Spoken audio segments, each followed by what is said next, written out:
Well, I feel like introductions are in order. Hi, I'm Britta.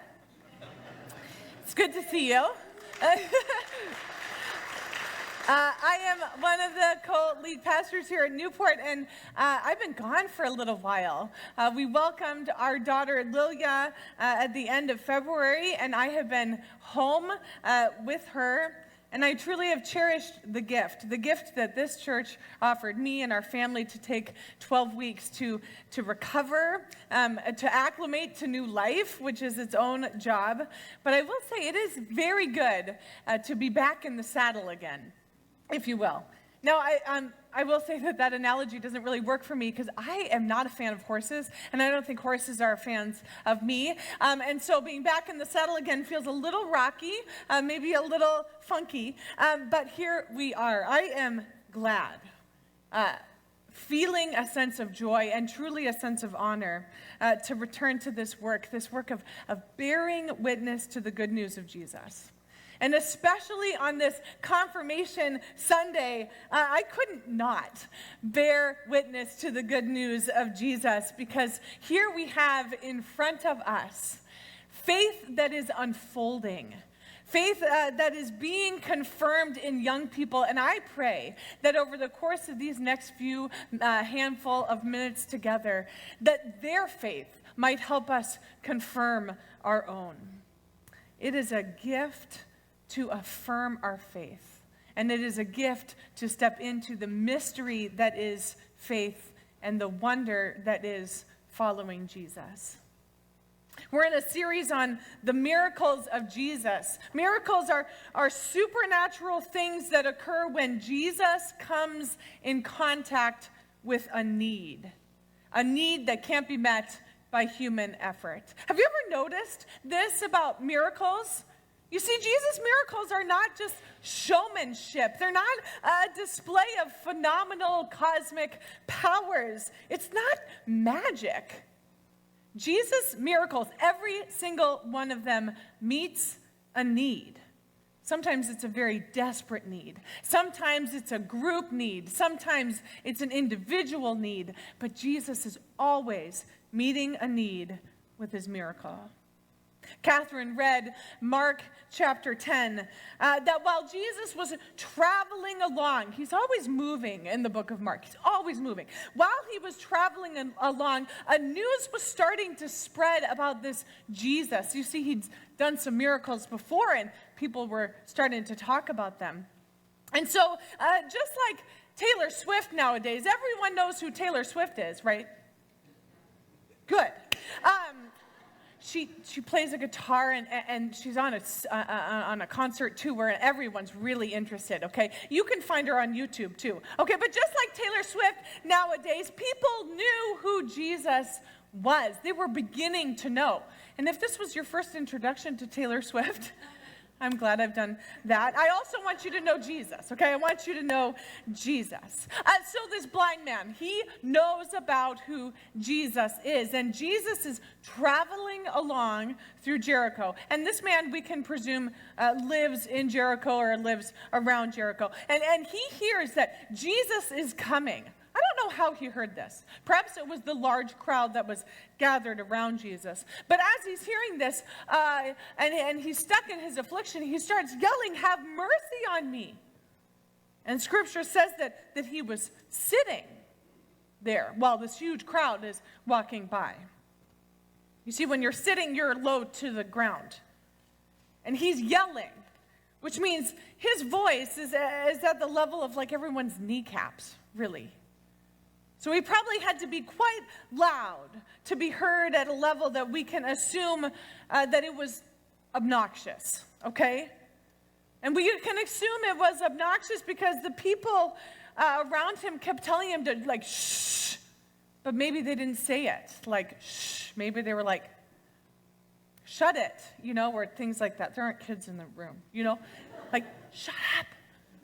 That's Jesus, like, you're being annoying. But this guy keeps on shrieking loudly from down below.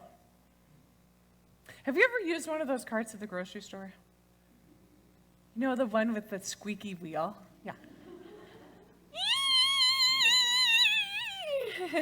And you don't realize what the problem is until it's way too late, and you're back by the milk, and you're stuck being that person who's making all of the noise, and everyone is looking at you in the grocery store, and all you can do is just keep going with your cart. And more people are watching you. And then quite quickly, you realize that you're so fed up with the cart that you try and fix it. So you do that like wiggle thing, like maybe that'll do it. And then you keep going. Oh, I'm so sorry. That's probably not kind for people online.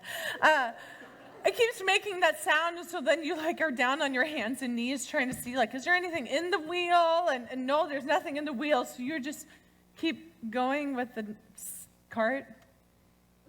It's as though this man is a squeaky wheel. Sometimes those squeaky wheels, it's not because there's something caught in them or because they want to sound like that. Sometimes it's just that they're broken. And then you get to the checkout and you're like, this cart? And they're like, yeah, you're the fool like all the other fools that have picked that cart and are making a loud noise in the grocery store. Sometimes broken things make noise to let us know that they are broken. See, the blind man was experiencing brokenness, and so he let the people know, Jesus, have mercy on me. He was experiencing brokenness, and he let Jesus know. He was a squeaky shopping cart. He was loud. He was obnoxious even. And he was stuck in place. Stuck being loud and obnoxious because of his brokenness. So he gets loud with Jesus to get Jesus' attention. In moments of desperation and need, it is appropriate that we might get loud with Jesus. And I want us to notice what Jesus does. He doesn't shush the man. He doesn't just pick a different man to talk to. He calls to the man. He gives this squeaky, obnoxious man his attention. Oh, this is nearly the miracle itself. That the divine would respond to us no matter how annoying or obnoxious we are.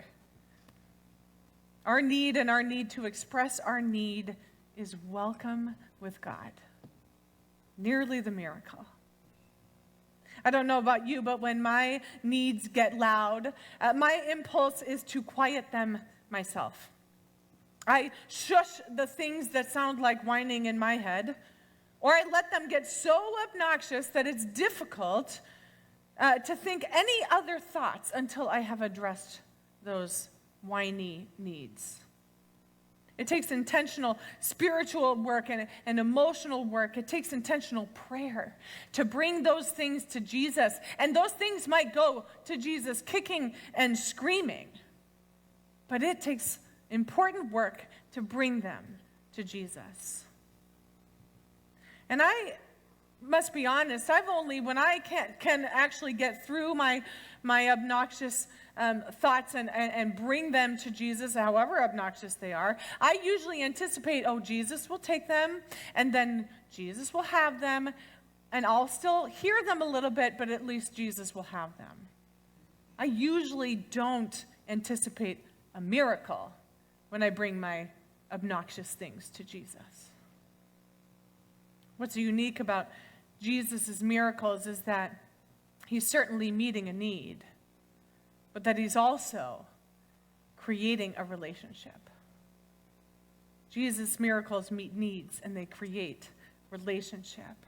This obnoxious man is brought to Jesus, and Jesus doesn't say, "Wow, you're annoying."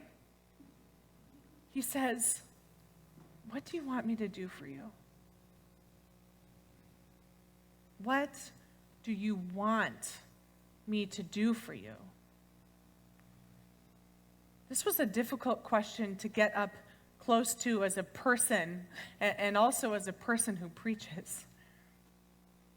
To consider that Jesus is genuinely interested in what the blind man wants means that I can consider that Jesus is genuinely interested in what I want? Why does it feel so vulnerable to believe in a God that wants to know what I want? You see, I have a laundry list of things that I want, but I also have no idea what my answer would be. I considered this for a long time. If Jesus came up to me and I had perceived that it was Jesus, and Jesus says, Britta, what do you want? I don't know if I would have an answer. I find myself thinking that there are things that seem too big to ask of God, but also there are things that are way too small to ask of God. And so I think, if I can't perceive that God could take care of the big things or the small things, then maybe I don't have any faith. Truly, O me of little faith. What do you want me to do for you? Can my faith conceive of the truth of it that Jesus wants to meet my wants, not just my needs? Jesus wants to meet your wants, not just your needs. I imagine that when this man came to Jesus, Jesus looked at this man. And Jesus can see him, but the man can't see Jesus yet. The author of compassion and mercy is staring into the face of this person who is in desperate need of mercy and in desperate want of compassion. Oh, I wish I could see it. And so you see, Jesus could have just healed him right there without ever asking him a question. But the question allowed the man to come into relationship with Jesus. It wasn't as though he got whiny and Jesus was just trying to solve the problem. And so Jesus said, sight, and then get out of here.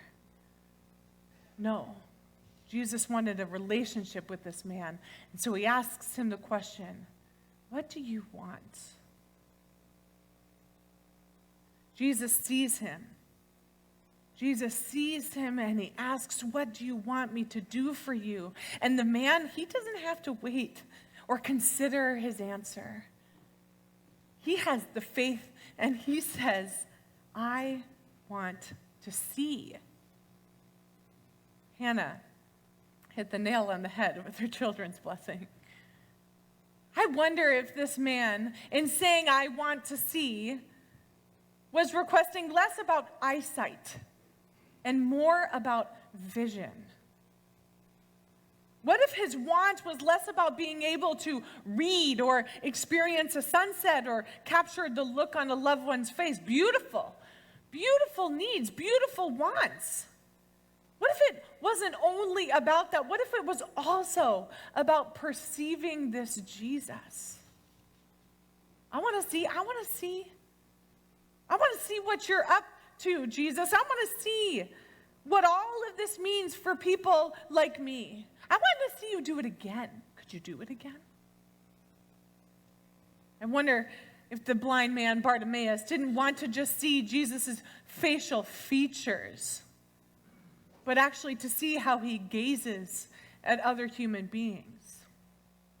Not just to see Jesus' body, but to participate with Jesus' body in some mysterious way. And isn't that what we call faith? The blind man wants to see, yes, but what he really wants is to believe. And we know that saying, seeing is believing. For Bartimaeus, it's true. Since having a baby, I've been keenly aware of how babies grow and develop. They give you pamphlets when you leave the hospital, thinking you're going to have time to just read stuff, you know. But then they also send stuff to you in the mail at 1 month and at 6 weeks. So I'm just constantly learning things about babies. And I learned something new. This is my third child, but I learned something new. I learned that newborns are technically born blind. They are unable to see more than 8 to 10 inches from their face. that is blindness. And their eye muscles, when they're born, are underdeveloped, and so they're often cross-eyed. And we have great pictures of Lilia, all funny like this, thinking, oh no. Eventually their eyesight improves and their eye muscles strengthen so that they are able to see, where am I? I can't see. Eventually their eyesight improves and they're able to see things. And you know what they're able to see? Faces. Faces are the first thing that they key into that makes sense in their brains. They're able to recognize faces. Think about Bartimaeus. And then by between 2 and 3 months of age, this is the age of my daughter, they begin to remember faces. And they associate those faces with secure relationships. 2 months. That's incredible. The man says, Bartimaeus says, I want to see. And Jesus says, go. Go. I would have expected Jesus to say, see. Right? I want to see, Jesus says, see. If his legs didn't work, I would expect Bartimaeus to say, I want to walk, and Jesus then would say, go. No, Bartimaeus says, I want to see, and Jesus says, go. Your believing has healed you. Because you can't go without seeing, it's true. And walking with intention requires eyesight, yes. And walking with Jesus requires a vision. Back to babies. Babies are born blind, but they don't stay blind. They gradually gain their eyesight and they gradually perceive what that sight actually means for their life, recognizing faces, knowing that they can trust other humans. But what I also learned just recently is that a baby's vision is fully formed once they start crawling. If babies don't crawl, they cannot fully see. You see, it's something about the hand-eye-foot coordination and their ability to move themselves from one place to another that completes the development of their vision. Once they crawl, they develop depth perception and a mind-body awareness, and so this whole mysterious thing comes together for a baby, and they're no longer blind. There's got to be something about the going in our humanity that is the miracle of vision. And I bet the blind man can attest to this. Jesus tells him, go, your faith has healed you. Not see, your faith has healed you. Go, your faith has healed you. And the text says, did you catch it? Verse 52. The text says that he follows Jesus down the road. He goes. His whole life changes, and his whole life is changing. A person that goes with Jesus, they have a name, and that name is disciple. Today, we have the opportunity to affirm some disciples or confirmands. Ruthie and Badger and Catherine, Jesus is calling to you today. And it's one thing for you all, for us, to know stuff about God. That's what we call theology. But it's another thing entirely to go with Jesus. That's what we call discipleship. You can know a lot about God and never follow Jesus. And in confirmation, we have hoped over the course of a year to help you know the stuff of God so that you might actually go along with God. Following Jesus with your eyes, certainly, but more even with your vision, with your heart. That you would actually be able to recognize Jesus, not just his face, but the way that Jesus is. And that you would coordinate your heart and your soul and your life to move along with him. And it's my hope. I want to speak for all of us. It's our hope That today is not just a mountaintop experience in your faith, that this is the tippy top, the best your faith will ever be, but that you might actually be able to look back on this day with some sort of fondness, some sort of sense of resoluteness. That this was the time when you were able to respond to Jesus' call and say, here's what I want. And that then, having experienced this Jesus who calls you, that you would be held up by this community of people, that they might bring you back to Jesus when you need to, and that you also would bring us back to Jesus when we need to. It's my prayer that today is just one more step in your very long and very miraculous journey with Jesus. I believe that he is doing amazing miracles in you and through you. And so now we get to experience the truth of that. So I am going to invite our confirmation students forward.